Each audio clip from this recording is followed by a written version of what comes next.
L'histoire du WAS s'écrit et s'ouvre à la population à travers cette exposition que la Fondation Zinsou offre au public. Le WAS Story.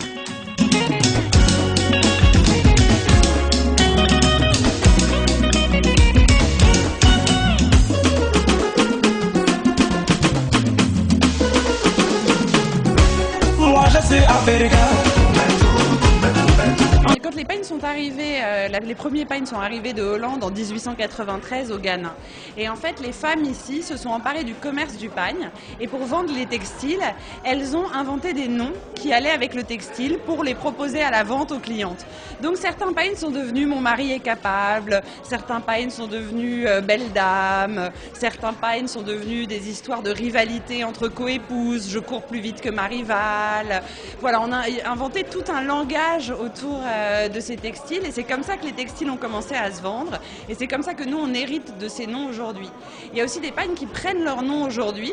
Vous avez par exemple dans la salle de la beauté et l'élégance Je vaux plus cher que l'or et le diamant qui est un nouveau nom, c'est une regravure d'un ancien motif mais c'est un nouveau nom.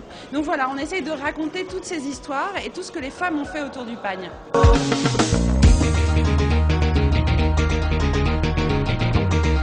Une exposition qui rappelle les noms donnés aux différents motifs de paille dans le temps par les femmes qui commercialisent ces tissus très prisés en Afrique. Alors ici vous êtes dans l'exposition Wax Stories qui est une exposition sur l'histoire des pagnes.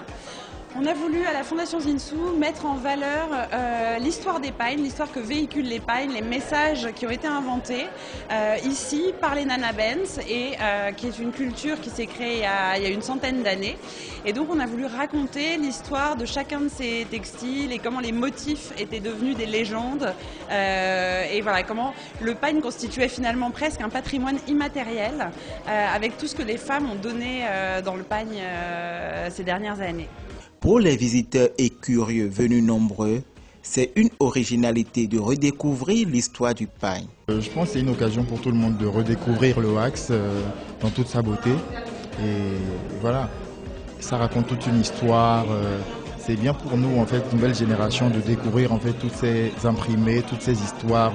Voilà, ça inspire beaucoup. Un bel événement qui célèbre le pagne. Mais mieux que ça, l'histoire qui lie les femmes africaines à ce tissu qui nous accompagne dans les événements heureux comme les moins heureux et arriver à faire le tour de ces pagnes, de toute leur histoire, de tout ce qu'ils ont raconté, de tous les noms que les femmes leur ont donnés depuis des décennies et des décennies, condenser tout ça non seulement dans une exposition mais dans un livre. Je trouve que c'est une très belle initiative qu'a eu encore une fois la Fondation Zinsou et j'encourage tout le monde à s'offrir ce livre, donc Wax Story, qui est disponible dès à présent à la Fondation Zinsou à Cotonou. C'est le plus beau vernissage que j'ai vu sur l'histoire du wax. On apprend beaucoup et c'est tellement bien fait que ça donne envie de faire des photos à tous les coins et recoins de la fondation, du musée. C'est vraiment très joli, j'adore. Alors il y a un pagne que j'aime beaucoup, c'est Grotto parce que j'aime bien le motif que ça fait et puis j'aime bien l'histoire de ça. C'est un de mes pagnes préférés. Ça me rappelle de bons souvenirs, ça me rappelle mon arrière-grand-mère, ma grand-mère, des pagnes qu'en ce moment on ne voit plus, qu'ils ont su retrouver et dont ils ont su raconter l'histoire et ça touche vraiment mon cœur. Was Stories est une exposition ouverte au public qui voudrait connaître les différents noms de pagne. Alors l'exposition à la Fondation Zinsou est donc face au commissariat central. Elle est gratuite, elle ouvre lundi 29 avril et elle fermera ses portes dans 5 mois.